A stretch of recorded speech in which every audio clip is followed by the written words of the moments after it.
Hello. So I talked to my friends about the video I made yesterday about how I'm thinking of stopping making videos, and they said it's mostly my head messing with me, which I think is true.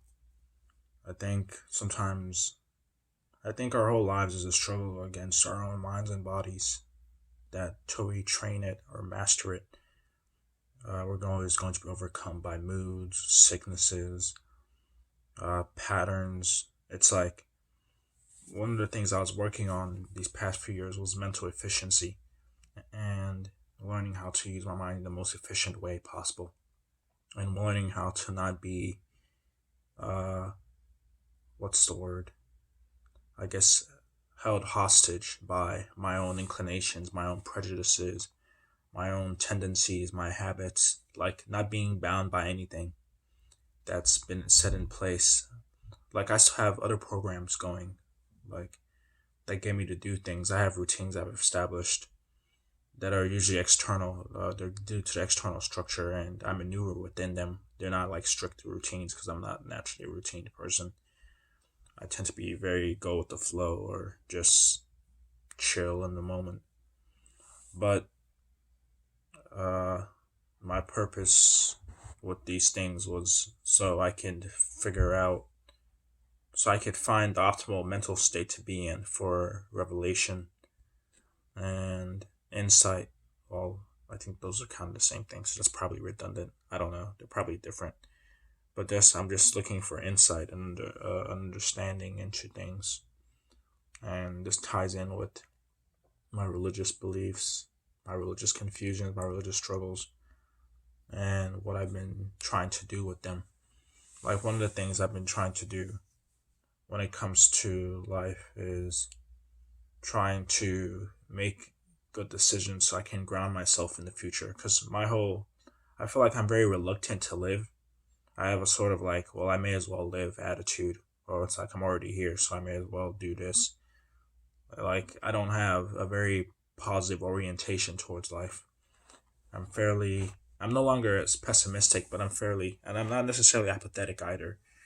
I just find it, I guess, unfulfilling, or I feel out of sorts with myself. Like, that's one of the main things I was trying to talk about. I feel like whenever I talk, I feel very dumb. Even if what I'm saying is understandable by others, I just feel dumb. And it's just one of those things. But, um, what was I saying? Well, like, I feel like I consider too quickly the overall scope of my life. Like, I consider too quickly to the end of it. And I'm like, well, I don't know where I'm going. And I don't know where other people are going. So, what does it matter? I'm stuck here. So, I may as well make my way through. And then I'll find out at the end. But I feel like that's the wrong attitude. I feel like that's the wrong way to be oriented towards things. It's sort of like you feel like a reluctant prisoner who is slightly treated well, or the like. But at the same time, I feel like I live like a king. Like I have it very good, and I'm very blessed, and I'm very fortunate, and I'm very grateful for all of this. But at the same time, there's a sense of like I feel as if I'm being held in comfort without pursuing what is truly worthwhile, what is the true significance of things.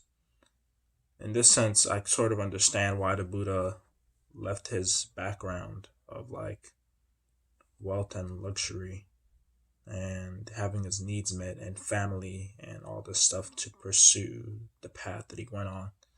I very much understand that because there are like deeper needs, deeper strivings that can occur in a person that can push people to seek different experiences or seek ways of like doing activities or different procedures, all to bring about an inner change, an inner transformation.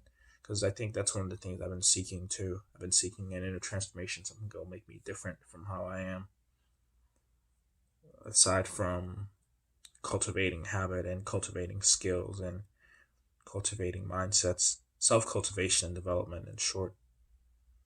And it's very self-centered without being centered on the self. Like, that's the best way I can put it. It's not so much, I almost said, well, there is that feature there sometimes where it's like you have an ego of having no ego. But uh, at the same time, it's more of like you're aware that you have a self that you have to do things with. Like, you're always at the center of the circumference, and it moves with you, and whatever affects the circumference affects the center, whatever affects the center affects the circumference. So you have to make the most of it. You have to individuate. Of course, the way I phrase it as you have to, as these shoulds, that's a tendency of my mind. It's one of those things that I'm struggling with. I have a lot of shoulds. I have a lot of like, you should be this way. You should be this kind of person. Or you should do this. You should do that. And some of it is not from me. Some of it is from outside sources. Because if I followed my own inclinations, I'd probably be a monk right now. I'd probably be in some sort of monastery doing different mental practices, training the mind and training the body to some sort of mastery, because I still have a will to mastery that inclines me. I just no longer feel competent or feel like the development is fruitful or it's accumulative, if that's the right word. Anyway, that's all I wanted to say. Thanks for listening.